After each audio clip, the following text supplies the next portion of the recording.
Assalamualaikum warahmatullahi wabarakatuh.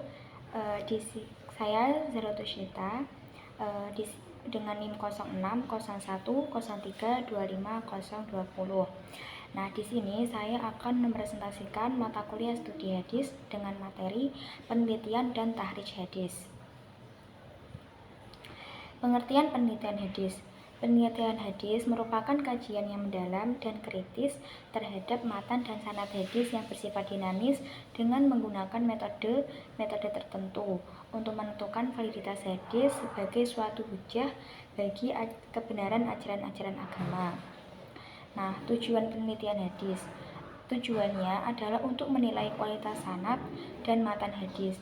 Apakah hadis tersebut itu sahih, hasan, atau dhaif, dengan memastikan keaslian dan keabsahan hadis sebagai sumber hukum Islam kedua setelah Al-Quran, serta memahami kandungan makna dan isi hadis agar dapat diamalkan dengan benar. Nah, latar belakang pentingnya penelitian hadis. Hadis itu penting latar belakangnya karena hadis tersebut merupakan salah satu sumber ajaran Islam. Penelitian hadis di sini penting karena tidak semua hadis itu ditulis pada zaman Rasulullah SAW.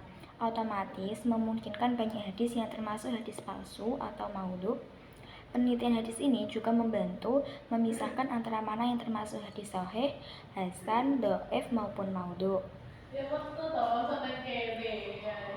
Pengertian tahrij hadis dan kegunaannya menunjukkan asal suatu hadis di dalam sumber aslinya yang meriwayatkan hadis tersebut beserta sanadnya, lalu menjelaskan status hadis tersebut bila dibutuhkan. Tahrij hadis ini sangat penting untuk memastikan keaslian suatu hadis, menilai kualitas hadis, dan mengetahui biografi perawi. Tahrij hadis sendiri adalah penelitian terhadap hadis. Metode tahrij hadis. Metode tahrij hadis adalah upaya menelusuri asal-usul hadis dengan cara mencari sanad dan matan lengkapnya di kitab-kitab hadis asli untuk menentukan kualitas hadis tersebut. Metode utamanya meliputi tahrij berdasarkan lafaz pertama hadis, lafaz yang di matan, nama periwayat pertama sanad, atas, dan tema atau topik hadis. Nah, aplikasi software untuk penelitian hadis ada beberapa, yaitu pertama ada Maktabah Al-Syamilah, yang kedua ada Jawami Al-Kalim, yang ketiga ada Mausu'ah Al-Hadis Al-Syarif, yang keempat Lidwa Pusaka, dan yang kelima Hadis-Soft.